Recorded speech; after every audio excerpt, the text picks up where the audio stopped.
हरियाणा के चुनाव को लेकर मैं पूरी चर्चा सुन रहा था। जी। भारतीय जनता पार्टी हरियाणा में या राष्ट्रीय सेवक सेवक संघ हरियाणा में चुनाव जीतने के लिए क्या कर रहा है, मैं केवल एक टेस्ट बता रहा हूं उसका कि वो क्या कर रहा है। हम सब लोग कह रहे हैं कि भारतीय जनता पार्टी वहां हार रही है और कांग्रेस जीत रही है। बहुत ही इम्फेटिकली कह रहे हैं, दावे भी कर रहे हैं। मैं केवल एक जो लिटमस टेस्ट है उसको आपके सामने रख रहा हूं। भारत की सबसे अमीर महिला या देश के सबसे 10 अमीर लोगों में एक सावित्री जिंदल, जो बीजेपी में शामिल हुई, जिनका बेटा कुरुक्षेत्र से बीजेपी का सांसद है जो कांग्रेस छोड़कर आया, सावित्री जिंदल को बीजेपी ने टिकट नहीं दिया हिसार से।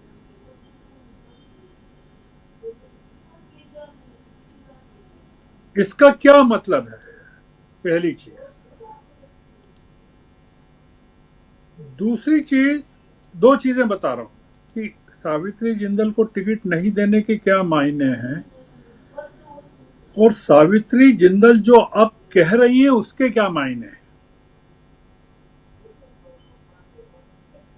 अपन पहली बात करें, उसमें आपको पूरा हरियाणा का गणित समझ में आ जाएगा। बीजेपी आरएसएस को इस चीज की चिंता नहीं है कि आप अमीर हैं कि गरीब हैं। बीजेपी को केवल जीतने वाले लोगों को टिकट देना है। और बीजेपी ने हिसार से जिनको टिकट दिया है वो पिछली 2 बार से जीत रहे हैं। इसका मतलब ये कि हरियाणा के एक एक सीट को लेकर आरएसएस कोई कॉम्प्रोमाइज नहीं करना चाहता है। अपन विनेश फोगाट की जो सीट है जुलाना की, उसकी बात नहीं कर रहे। हो सकता है वो जीत जाएंगी और भारी उससे जीत जाए। हम एक सीट की बात नहीं कर रहे हैं, पर एक सीट के बहाने हम पूरी हरियाणा की बात भी नहीं करना चाहते हैं।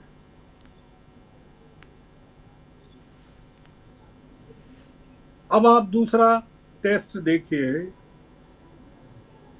कि सावित्री जिंदल ने कहा है अपने समर्थकों से कि वो किसी भी कीमत पर चुनाव लड़ेंगी। हालांकि अभी घोषणा नहीं की उन्होंने, और उनके समर्थकों ने भी उनसे कहा कि आपको लड़ना चाहिए, और वो भी कह रहे हैं कि मेरा आखिरी चुनाव है।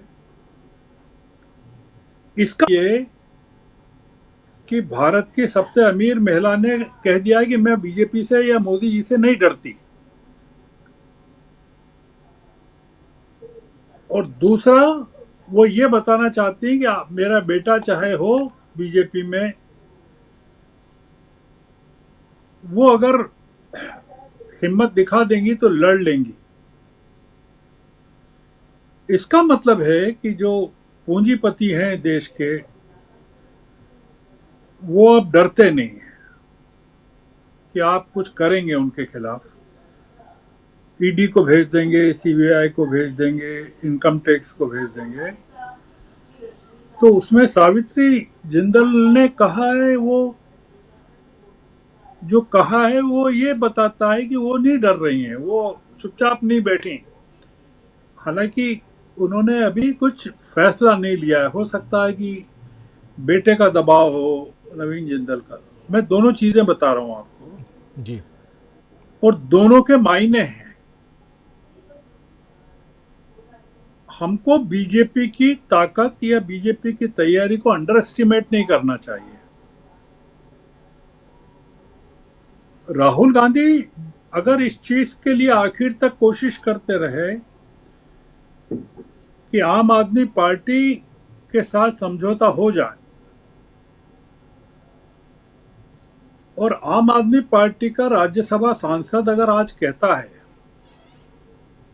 या उनकी जो प्रवक्ता है, जो भी है, कक्कड़ वगैरह, दोनों अगर कह रहे हैं कि हम पूरी तैयारी है हरियाणा से लड़ने की, हमको इसमें बहुत सारे फोर्सेस को पढ़ना चाहिए कि कांग्रेस को नुकसान पहुंचाने के लिए कितने लोग कोशिश कर रहे हैं, और कांग्रेस के लिए मुश्किलें कितनी खड़ी होने वाली हैं, और कांग्रेस के लिए अंदर से कितनी मुश्किलें आ सकती है कि कुमारी सैलजा जो अड़ी हुई हैं कि वो चुनाव भी लड़ना चाहती हैं, नेतृत्व भी करना चाहती हैं प्रदेश का, दलित भी हैं, पिछड़ी भी हैं, और वो हुड्डा परिवार के खिलाफ अपना एक अलग रास्ता चला रही हैं। मैं बहुत ज़्यादा इस बहने में नहीं आना चाहता कि हरियाणा की 90 सीटों में बीजेपी का सफाया हो जाएगा। बीजेपी ने अपनी 5 सीटें गंवाने के बाद लोकसभा की बहुत सारे सबक लिए हैं, और चुनाव की पूरी कमान जो है वो आरएसएस को सौंप दी है। अब हरियाणा में या महाराष्ट्र में या झारखंड में जो हार होगी वो बीजेपी की नहीं होगी, वो आरएसएस की होने वाली है। तो ये एक जो हरियाणा को लेकर जो हम लोग जब बात कर रहे हैं जी। एक जो बन जाता है नरेशन, जो आमतौर से चैनल्स में चलने लगता है कि विनेश फोगाट के आने से अब ये हो जाएगा, फर्क पड़ेगा क्या उनको? किसान उसका अध्यक्ष बना दिया पूरा का पूरा, वो जो उनके साथी पहलवान है उनको, बजरंग पुनिया को। बजरंग पूनिया को। पड़ेगा, फर्क पड़ेगा, पढ़ना भी चाहिए। पर मैं ये कह रहा हूं कि बहुत सारे फोर्सेस हरियाणा में काम कर रहे हैं। चौटाला का जो परिवार है, दुष्यंत चौटाला का, जननायक जनता पार्टी का जो रवैया है वो अपनी जगह है, और बहुत सारी चीजें हैं। तो मैं अभी बहुत इम्फेटिकली कुछ भी नहीं कहना चाहता कि क्या हरियाणा में हो जाएगा। हो गया है तो अच्छा है, होना चाहिए, क्योंकि अभी वेट एंड वॉच करना पड़ेगा। और जब तक कांग्रेस की लिस्ट नहीं आ जाती फाइनली बाहर जी। पूरी की पूरी, तब तक कहना कुछ भी मैं नहीं चाहता, या कहने की रिस्क नहीं लेना चाहता, आप ऐसा भी मान सकते हैं। दूसरा ये कि हमको पूरे सिनेरियो को इस नजरिए से मैं देखता हूं अपने लिए खुद का, कि एक किसी राज्य के बीजेपी के हाथ से निकल जाने का पूरी बीजेपी के मोराल पर कितना बड़ा असर पड़ता है। वो असर कांग्रेस के एक हाथ से निकल जाने पर या कांग्रेस के नहीं जीतने पर उतना नहीं पड़ता है। मतलब जी। हरियाणा में कांग्रेस अगर नहीं जीते तो उतना असर नहीं पड़ेगा, अगर बीजेपी हार जाए तो बहुत बड़ा असर पड़ेगा, मैं ये कहना चाहता हूं। जी। तो बीजेपी और आरएसएस और आरएसएस के पूरे जो फ्रंटल ऑर्गेनाइजेशंस हैं वो अपनी पूरी ताकत को झोंक रहे हैं। चारों राज्यों के चुनाव एक साथ नहीं घोषित करने के पीछे इलेक्शन कमीशन का जो निर्णय है, उसके पीछे ये है कि बीजेपी और संघ अपनी पूरी की पूरी ताकत को सब जगह से हटाकर हरियाणा में झोंकना चाहते हैं। तो आप पाएंगे कि जो हरियाणा के बॉर्डरिंग इलाके हैं राजस्थान से, वो भी लग गए हैं इसमें। यूपी के इलाके भी हरियाणा में पूरी तरह से जुट गए हैं। राजस्थान की बीजेपी भी लग गई है, जी पंजाब की बीजेपी भी लग गई है और दिल्ली भी लग गई है। तो दिल्ली के जो बॉर्डरिंग इलाके हैं हरियाणा से, वहां आप पाएंगे कि दिल्ली की बीजेपी लगी हुई है। पंजाब से लोग जो लगे हुए हैं वहाँ पंजाब की लगी हुई है, राजस्थान के जो लगे हैं वहाँ राजस्थान की लगी हुई है, उत्तर प्रदेश के जो लगे हैं उत्तर प्रदेश के। हम लोगों को लड़ाई में, हम चूंकि मोदी जी को पसंद नहीं करते हैं, नहीं करना भी नहीं चाहिए, करना भी पसंद करना नहीं, पर हम लोगों का जो आमतौर से डिबेट होती है उसमें एक बायस बन जाता है चीजों के साथ बहने का। तो मैं थोड़ा सा रिफ्रेन करना चाहता हूं उस चीज से अभी। जी हो सकता है अगली आपकी डिबेट में मैं कुछ अपना खुद के सोच में करेक्शन कर लूं। तो एक तो ये है तब आपका तक वो तो खबरें सवाल। जी गर्ग जी साहब, तब तक बहुत सारी चीज़ें क्लियर भी होंगी। आप जो कह रहे थे कांग्रेस की दूसरी लिस्ट आ जाएगी। पहली लिस्ट 31 और 31 में से 28 तो पुराने ही हैं, लेकिन अब दूसरी लिस्ट जो आती है उस लिस्ट में 31 नहीं बल्कि 32 है। बाद में एक और भी नाम कांग्रेस ने जारी किया। तो ये भी होगा अगले सप्ताह जब हम बात करेंगे। और साथ साथ हमारी टीम भी बहुत अंदर तक हरियाणा के अलग अलग जगहों तक पहुंच चुकी होगी, तो वहां से भी खबरें रहेंगी। तो बहुत कुछ हरियाणा से हम और उधर जम्मू कश्मीर से भी लेके आएंगे। थोड़ा सा आपसे जम्मू कश्मीर पे भी समझना चाहता हूं। जम्मू कश्मीर के बारे में मैं थोड़ा सा ये बताना चाहता हूं जी कि जम्मू को और कश्मीर को अलग अलग तरीके से देखना पड़ेगा। कश्मीर का अगर आप देखें, जो मैं पढ़ रहा था इंडियन एक्सप्रेस की रिपोर्ट्स, तो जो पहली फर्स्ट फेज की सीटें हैं वहां वैली में बीजेपी ने कैंडिडेट्स ही नहीं खड़े किए आधी सीटों पर। वहां मतलब इतना संघर्ष है कि बीजेपी के पास वैली में कैंडिडेट्स नहीं है और जम्मू में झगड़े चल रहे हैं कि वो पुराने लोगों को की जगह पर नए लोगों को टिकट दे रहे हैं। तो वहां नाराजगी बहुत है जम्मू में।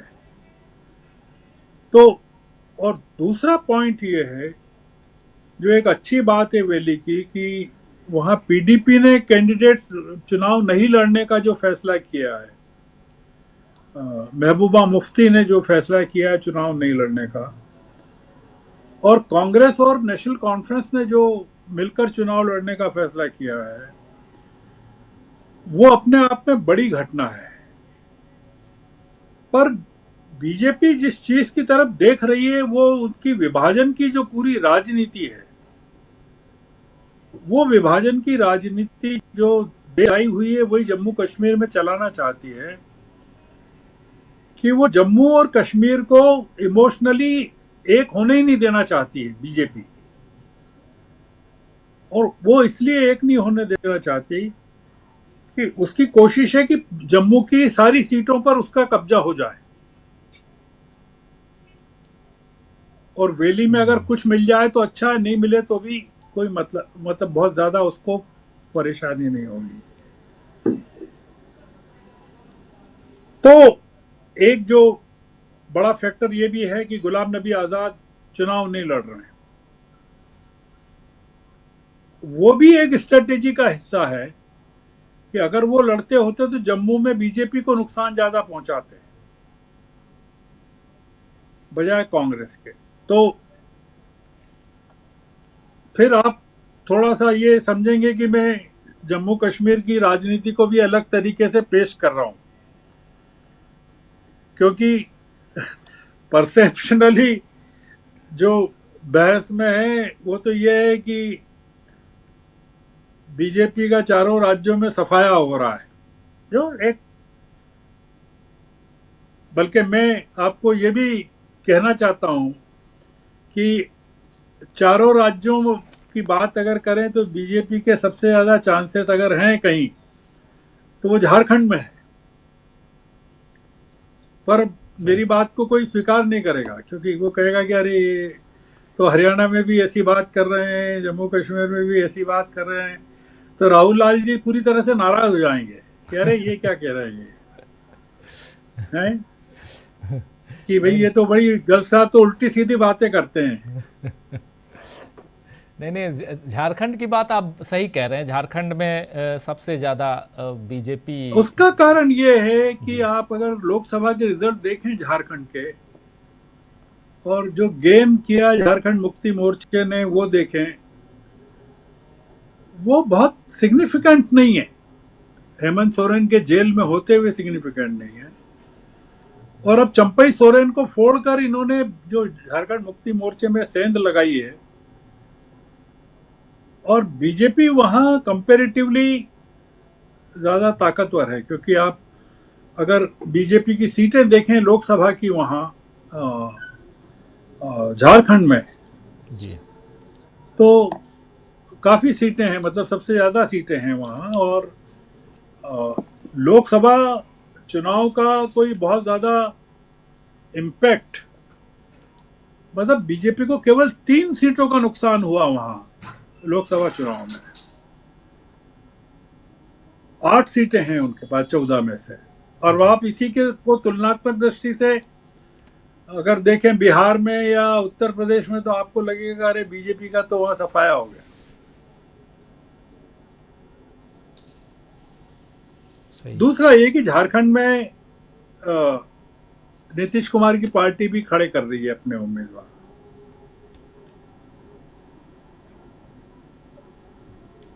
और भी कई दल हैं जो लगे हुए हैं। मतलब हेमंता विश्वास शर्मा की पूरी जो क्रेडिबिलिटी है वो झारखंड में दांव पर लगी है, और वो हेमंत सोरेन को भी ऑफर कर चुके हैं कि आपको बीजेपी में आ जाना चाहिए। मैं जो एक स्टेट के बारे में बहुत कॉन्फिडेंट हूं वो महाराष्ट्र है, और उसमें बहुत ही जो रिजल्ट आएंगे बहुत स्वीपिंग आएंगे। पर अगेन ये महाराष्ट्र का इलेक्शन अनाउंस करते हैं कि नहीं करते हैं, उसको आगे तो नहीं खसका देते हैं, टाल तो नहीं देते हैं।